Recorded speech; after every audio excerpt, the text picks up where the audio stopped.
दरअसल भारत से बांग्लादेश को भेजे जाने वाले चावल की बात करें तो ये करीब $13 बिलियन सालाना, गेहूं $1 बिलियन सालाना, और अब अगर इन पर रोक लग जाती है तो बांग्लादेश में से बांग्लादेश की दोस्ती रही है इंडिया से, तो उसके हालात बहुत अच्छे रहे। हाँ, ये तो है। जब से उनकी दोस्ती वहाँ से टूटी है तो उसके हालात भी बहुत खराब हो गए, लोग रोडों पे आ गए हैं। कहते हैं कि पंगा लेना तो लेना जरूर, मगर किसी ऐसे से पंगा ना लेना जो सदियों से आपका पेट पाल रहा हो।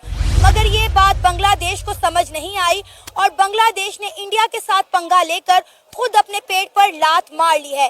लेकिन आज उसके खजाने खाली हो रहे हैं। आज 16 आइटम्स उसके ऊपर इंडिया ने बैन कर दिए हैं। रूस ने $630 मिलियन का कर्जा डिमांड कर दिया है। अडानी, क्योंकि इंडिया का बहुत बड़ा बिजनेसमैन है, वो वहाँ पे बिजली देता था सस्ती और उधार की बिजली, वो भी बंद कर दी। तो अब बांग्लादेश कहते हैं ना, ये कंगलादेश बनने वाला है। You can think nations about Hindu, Muslim, Sikh, Jew, मतलब क्रिश्चियन। आप इन लाइंस पे रह के दुनिया में काम नहीं कर सकते if they are thinking.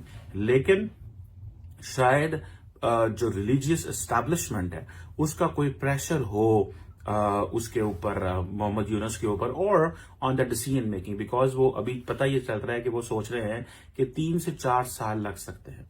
Bangladesh से शेख हसीना वाजिद की गवर्नमेंट खत्म हुई है, मोहम्मद यूनुस ने गवर्नमेंट संभाली है, तब से बांग्लादेश के लोग सड़कों पे रो रहे हैं। और अब खबर यह है कि बांग्लादेश के जो इस टाइम चीफ हैं, जो हेड ऑफ स्टेट हैं मोहम्मद यूनुस, वो जाके यूएसए में रोते नजर आ रहे हैं। उन्होंने ऑफिशियली ये शिकायत की है, रिक्वेस्ट की है पूरी दुनिया से, खास तौर पे इंडिया से, कि भाई हमारे साथ थोड़ा सा बेहतर रवैया रखा जाए, हमारे साथ रिलेशन थोड़े से बेहतर रखे जाएं। इंडिया जो फूड सप्लाई करता था बांग्लादेश को, जिसमें प्याज, आलू और खाने पीने के मुख्तलिफ अशिया शामिल थी, इंडिया ने उनके एक्सपोर्ट पर रोक लगा दी है।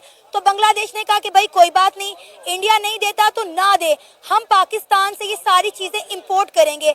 अभी बांग्लादेश को ये फैसला लिए 48 घंटे का वक्त भी नहीं गुजरा था तो ये खबर सामने आई है कि बांग्लादेश में खाने पीने की अशिया में शदीद कमी आ चुकी है।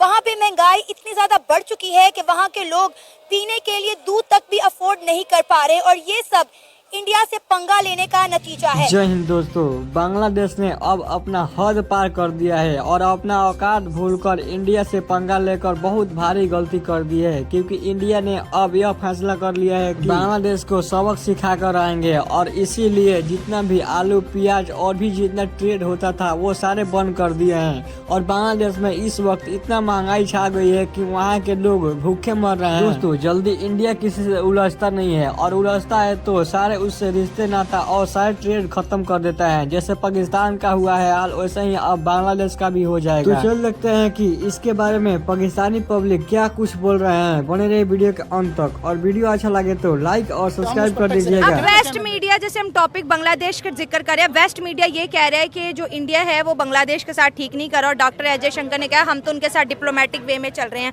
हम तो कुछ बुरा नहीं कर रहे। तो आपको क्या लगता है कि क्योंकि इंडिया ही बांग्लादेश को सपोर्ट कर रहा था, आज भी कर रहा है, कल भी कर रहा है, और क्योंकि इसके अलावा तो उसका बॉर्डर नहीं, तो इंडिया से बिगाड़ के बांग्लादेश को कितना नुकसान पहुंचा। और हमारा भी बताएं कि हमने पाक और इंडिया की दोस्ती को प्रमोट नहीं किया, बल्कि दुश्मनी 1947 का। अंकल से ही बात करेंगे, हमें कितना नुकसान पहुंच रहा है? यार, हमें इस टाइम इतना ज़्यादा नहीं पहुंच रहा है। इंडिया जो है वो हमेशा डिप्लोमेसी की बात कर रहा है। हाँ, वो जहाँ पर उसका फ़ायदा होता है वो हमेशा वहाँ पे जाता है। ठीक हो गया। इंडिया जब शेख हसीना वज़ीर-ए-आज़म थी तो उसको फ़ायदा था, क्योंकि वो इंडिया के साथ थी। जो जमात इस्लामी है, जो अभी उसकी हुकूमत बनने जा रही है, शायद ये अगले वोट में, हाँ, वो इंडियन है, वो पाकिस्तान के साथ, ये ब्रिटेन के साथ उसके साथ ताल्लुकात अच्छे करना चाहती है। अमेरिका के साथ उसके अच्छे ताल्लुकात नहीं है, ठीक है ना। तो इंडिया उसके हवाले से उससे बदला एक तरह से ले रही कि आपने शेख हसीना को क्यों हटा दिया, ठीक है ना। तो इसलिए वो उससे थोड़ा सा क्राइसिस वगैरह में गिर लेती है, तो शायद वो शेख हसीना को, मालदीव को किया था, जिस तरह मालदीव को, श्रीलंका को कर दिया, ये भूटान को कर दिया, नेपाल को कर दिया, ताकि वो दोबारा आ जाए और लोग उसको माफ कर दे कि यार आप फिर बैठ जाए, और लोग उसको भूल जाए कि यार जो क्रिटिकल वाला हुए थे, जो स्टूडेंट के साथ जुल्म हुआ था, जो तकरीबन 200-300 लोग मर गए थे, तो इस वजह से 1000 से ज्यादा स्टूडेंट की 1000 से ज्यादा वो तो ये बांग्लादेश हो गया, ये जो 2 कंट्रीज हैं जो हिंदुस्तान से अलग हुए हैं, क्या वजह आज तक सेट क्यों नहीं हो पा रहे, अपनी इकोनॉमी क्यों नहीं बेहतर कर पा रहे?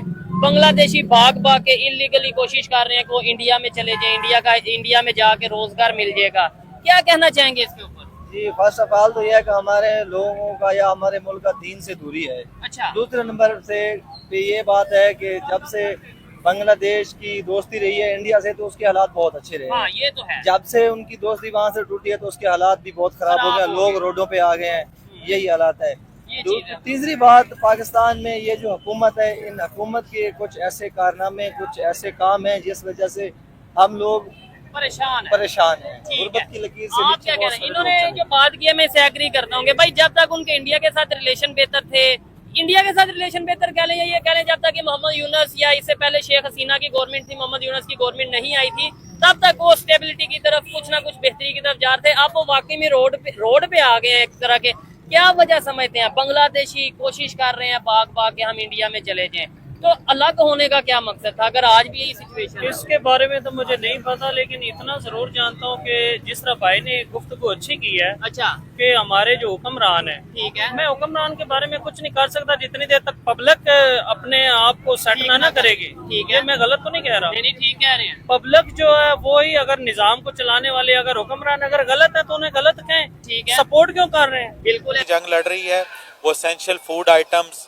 आटा, चावल, घी और जो फूड आइटम्स हैं, शुगर, उसको सिर्फ इंपोर्ट की इजाज़त उनके सेंट्रल बैंक्स दे रहे हैं। अदरवाइज जो कि उनकी टेक्सटाइल इंडस्ट्री है उसके लिए जो रॉ मटेरियल का क्राइसिस इस वक्त हुआ है, बैंक्स उनको अलाउ नहीं कर रहे कि रॉ मटेरियल इंपोर्ट। पीने की चीजों की अगर हम बात करें तो 40% फूड सप्लाई इंडिया से उन्हें आता था। इंडिया ने जो पहला एक्शन लिया है वो यही एक्शन लिया है कि उन्होंने जो प्याज, आलू और खाने पीने की अशिया बांग्लादेश को एक्सपोर्ट करते थे उनके उस पर बैन लगा दिया ताकि वो भूख और अफलास से मर जाएं। तो क्या लगता है इस हालात में जब उनकी मौशियत तबाह बर्बाद हो रही है, महंगाई हद से ज्यादा बढ़ चुकी है, क्या बांग्लादेश इंडिया के बगैर सरवाइव कर पाएगा? देखें, इस वक्त जब हालात इस तरह पे आ जाते हैं, एक इंग्लिश में एक जुमला कहा जाता है कि अपॉर्चुनिटी आउट ऑफ क्राइसिस, तो इस क्राइसिस के अंदर भी पाकिस्तान जैसे मुल्क के लिए एक अपॉर्चुनिटी है और किसी मुल्क तक नहीं पहुंचे इस डिफीटेड माइंडसेट के साथ कि क्योंकि इंडिया अलाउ नहीं करेगा, बिकॉज शेख हसीना वाजिद थी वहां पे, बिकॉज नेपाल की हुकूमत जो है वो इतना सिंगल हैंडेडली अकेले स्टेप नहीं ले सकती, being dependent on India. Bhutan ने तो अपनी फॉरेन अफेयर्स कई सालों तक उनको दिए रखे हैं, एंड देन पीछे रह गया था श्रीलंका एंड मालदीव्स। तो पाकिस्तान ने क्योंकि इनको बायलैटरली अप्रोच नहीं किया तो तमाम मुल्कों ने ये महसूस किया कि हमें अब we should let it go, जो चल रहा है बस चलने दें। लेकिन अभी शेख यूनुस का ये मोहम्मद यूनुस का ये स्टेटमेंट देना कि सार्क की रिवाइवल हो, कॉमन करेंसी हो, और कॉमन करेंसी ये कहा जा रहा है कि इसलिए ताकि वो फाउंडर ऑफ बांग्लादेश हैं शेख मुजीब, उनकी जो तस्वीर है वो हटाई जा सके। देखिए, ये एक इस वक्त डायलमा है, ये बांग्लादेश के अंदर डायलमा है। और डायलमा क्या है कि भाई हमने who will be the man who will be on the note of Bangladesh, ये एक दो डायलमा तो है ना उनके लिए कि किसको बनाना है। करना चाहूंगा ये भाई बात करें, मैं कब से सुन रहा हूँ ये चाइना पाकिस्तान की दोस्ती। मैं आपको याद दिला दूं, फाटक इलाके से 6,000 अरब डॉलर, ये सुन ले 6,000 अरब डॉलर वो तंबा लेकर चाइना गया मुफ्त में, वो किसका हिसाब देगा? सी पैक इसलिए तो बनाया हमने, उन्होंने सी पैक बना तो दिया आप लोगों को। सी पैक से अभी तक हमें 1 रुपए का फायदा मुझे पता है, किसी को बिजनेस मिला है मुझे पता है। सी पैक जो है ये चाइना का